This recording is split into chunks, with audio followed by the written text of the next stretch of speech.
They said I was cursed. They threw my bread in the dirt and called me a fraud. But the day they tried to break me was the day they sealed their own fate. My name is Chetna, and I have known hunger my whole life. Not just the kind that growls in your stomach at midnight, but the kind that hollows out your chest and makes you feel like the world forgot you exist. I grew up in a small village at the edge of a forest so thick that sunlight barely touched the ground beneath it. We were poor. Not the kind of poor that people romanticize in stories, but the kind that means you count every grain of rice and pray it stretches another day. Every morning, I would walk that forest path to fill water from the well. It was a long walk, maybe 40 minutes each way, and I made it alone. Always alone. But somewhere in the middle of that forest, sitting so still he looked like part of the earth itself, was an old sadhu, a holy man deep in meditation. His eyes were always closed. His breathing so slow I sometimes leaned in just to make sure he was alive. The first time I saw him, I walked past quickly, almost afraid. But the second day, I slowed down. The third day, I stopped. He had nothing. No food, no water, no blanket. Just himself and the trees and whatever world he was visiting behind those closed eyes. Something moved inside me. Something I couldn't name. I went home, filled a small pot with water from my own ration, wrapped 2 rotis in cloth, and placed them beside him the next morning. I didn't speak. I didn't want to disturb whatever sacred silence he was living in. I just folded my hands quietly, whispered in my heart, "Please eat when you wake," and kept walking to the well. That became my routine. Every single morning, before I filled my own pot, I set aside something for him. Some days it was bread. Some days a small piece of jaggery or a handful of berries I'd found on the path. On the hardest days, when there was barely enough for me, I still left something. I can't explain why. It just felt like the right thing to do. Like if I ignored his hunger, I was betraying something holy inside myself. Weeks passed like that. Quiet mornings. The birds. The filtered light. The old man in perfect stillness. And then one morning, everything changed. I heard it before I saw it. A low, dry rustling in the leaves near his feet. A cobra, thick and dark, moving slowly through the grass toward him. His eyes were closed. He had no idea. And something inside me didn't think. My hand just shot out and grabbed that snake right behind its head. It twisted in my grip and sank its fangs into my wrist. The pain was instant and blinding. I remember the ground rising up to meet me, and then nothing. When I opened my eyes, the forest was golden with afternoon light. The sadhu was sitting beside me. Not in meditation. Watching me. His eyes were soft and ancient and full of something I had never seen anyone look at me with before. Something like warmth. Something like seeing. "You're alive, daughter," he said. I tried to sit up. My arm was wrapped in leaves. The pain was gone. Completely gone. I looked at him in disbelief. He smiled. "You saved my life. I saved yours. We are even in that way. But we are not even in another." I told him not to worry. I told him his meditation was broken and I was sorry for that. He shook his head slowly and said his meditation was not broken. It was complete. He had been sitting in that forest for 12 years, waiting. I asked him what he was waiting for. He looked at me for a long moment. "For someone like you," he said. He told me he had watched me every morning for weeks. That he had seen me leave food and water without asking anything in return. Without announcing it to anyone. Without expecting credit. He said most people who give because they want something back, even if that something is just feeling good about themselves. But I had given the way rain gives. Without conditions.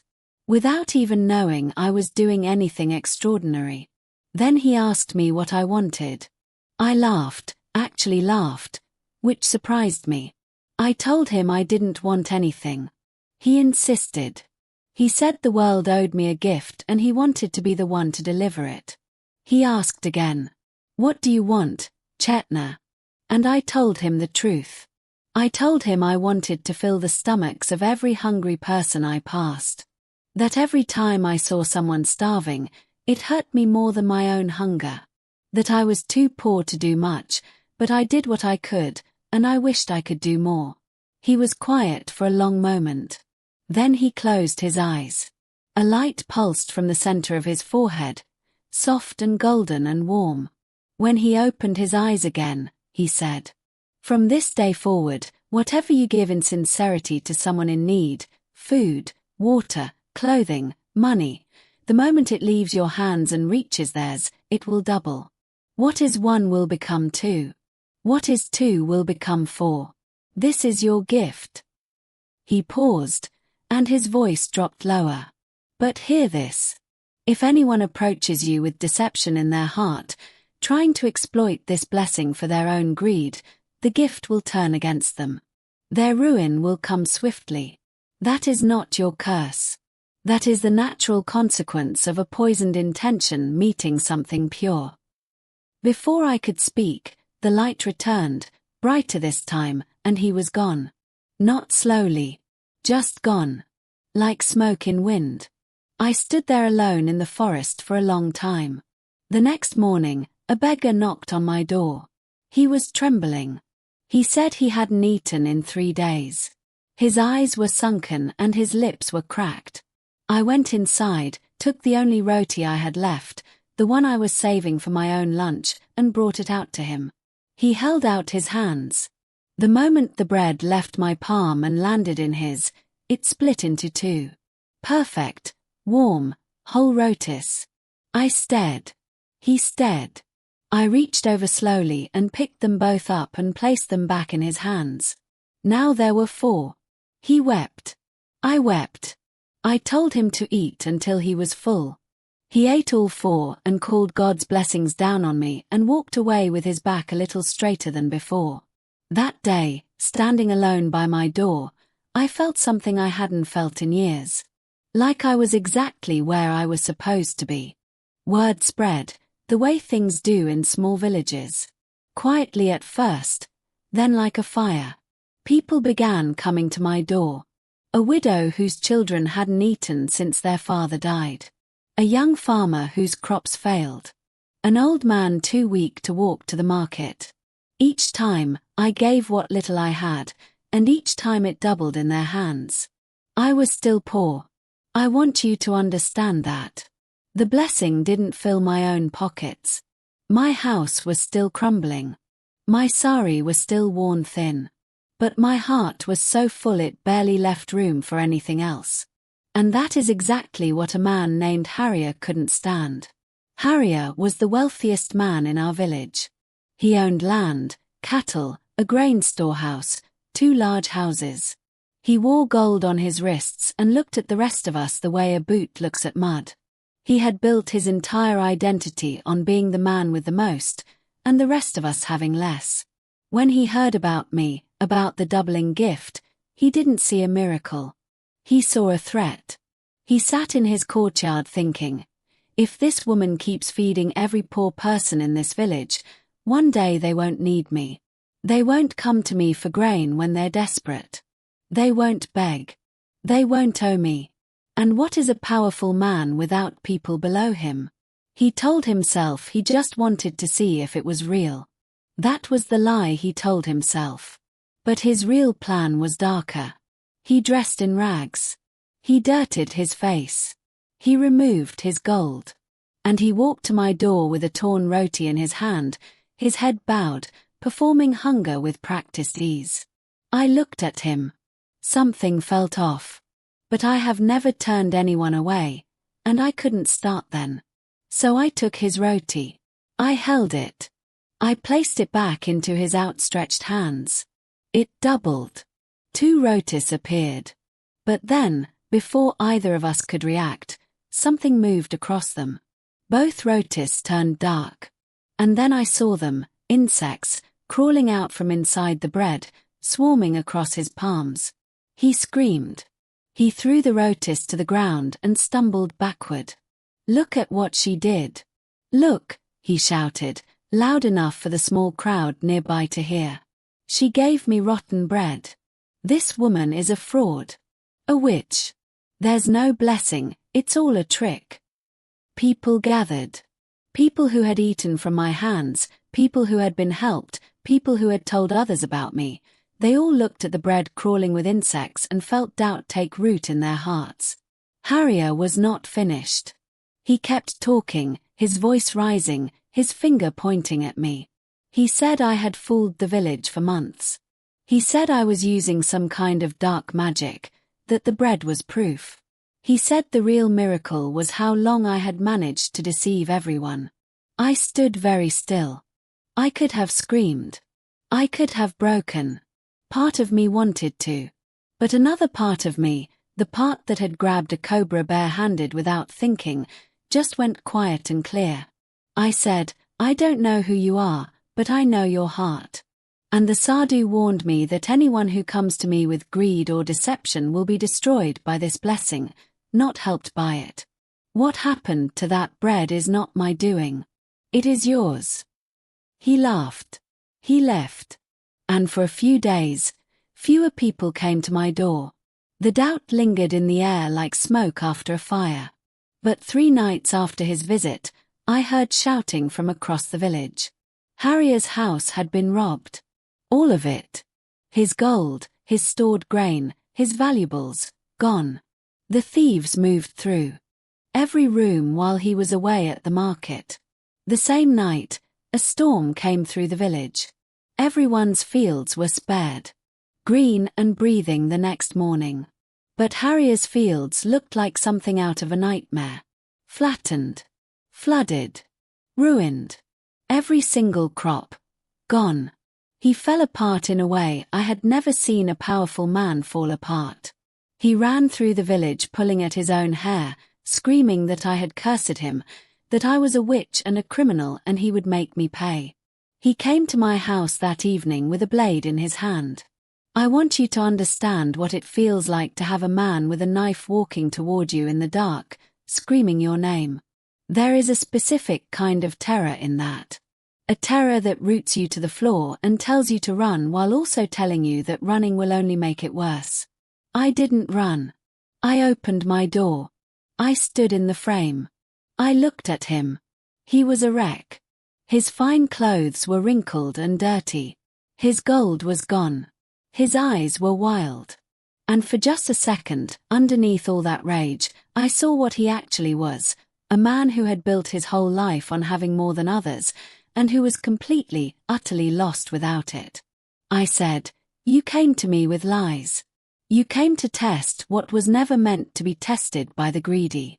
The sadhu told me exactly what would happen. And it happened. I did not curse you. You cursed yourself the moment you chose deception over honesty. The knife trembled in his hand. "Everything you lost," I said, "you lost because you tried to steal from something sacred." He stood there for a long time. The knife slowly lowered. The crowd that had followed him stood in total silence. And then, in front of everyone, Harrier's legs gave out. He sat down on the dirt road in front of my door like a puppet whose strings were cut. And he wept. Not angry tears. Broken ones. The village saw everything. They saw who he was. They saw what he had tried to do. And they saw who I was in contrast. Not because I shouted it or fought for it, but because the truth had a way of surfacing on its own when the water settled. In the weeks that followed, Harrier lost more than his wealth. He lost his reputation. People who had once bowed to him stopped coming around. The men who worked his land left. Even his own cousins turned cold. He had spent years making people feel small, and when he was small himself, there was no one left who loved him enough to help. I'm not going to tell you I felt joy in that. I didn't. Watching a human being unravel, even a cruel one, is not something that brings joy. It brings a strange, quiet sadness for what could have been if he had simply chosen differently. But I will tell you this. I felt justice. The kind that doesn't need courts or crowds or confessions. The kind that is woven into the fabric of how the world works, patient and inevitable. The kind that my mother used to call God's arithmetic, slow to calculate, but always exact. I kept giving.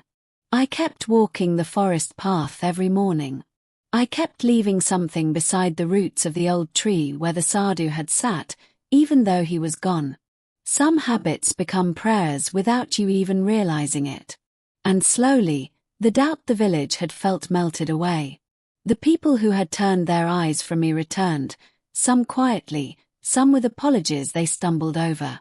I accepted all of it. I held no grudges. Not because I was a saint, but because grudges are heavy, and I had hungry people to feed. My house got repaired eventually, by neighbors who came with their own tools and asked nothing for it. My sari was replaced by a woman I had fed during a hard winter. The village changed around me, not all at once, not perfectly, but genuinely. Like the slow return of color after a long, grey season. Harrier eventually left the village. I heard he found work in a town far away. Starting over with nothing. Some people said he deserved worse. I didn't say anything. What I know is this: the sadhu gave me a gift not of gold or power or fame. He gave me a mirror. A way to see clearly who people were at their core, not by their words, but by what happened when they touched something pure. Generosity reveals character. Greed reveals it faster. I think about the cobra sometimes. How I grabbed it without thinking. How the pain was blinding and brief and then completely gone. How what felt like the worst moment of my life was actually the turning point. I think about that a lot. Because every time this world tries to break you open, it's worth asking, what if this is not the ending? What if this is the wound that lets in the light? I was a woman with nothing but an empty pot and a path through the forest. And the world tried to take even that. But some things cannot be taken. Some things, the more you give them away, the more they return. That is not magic. That is just the truth of how goodness works, patient, persistent, and in the end, always doubling.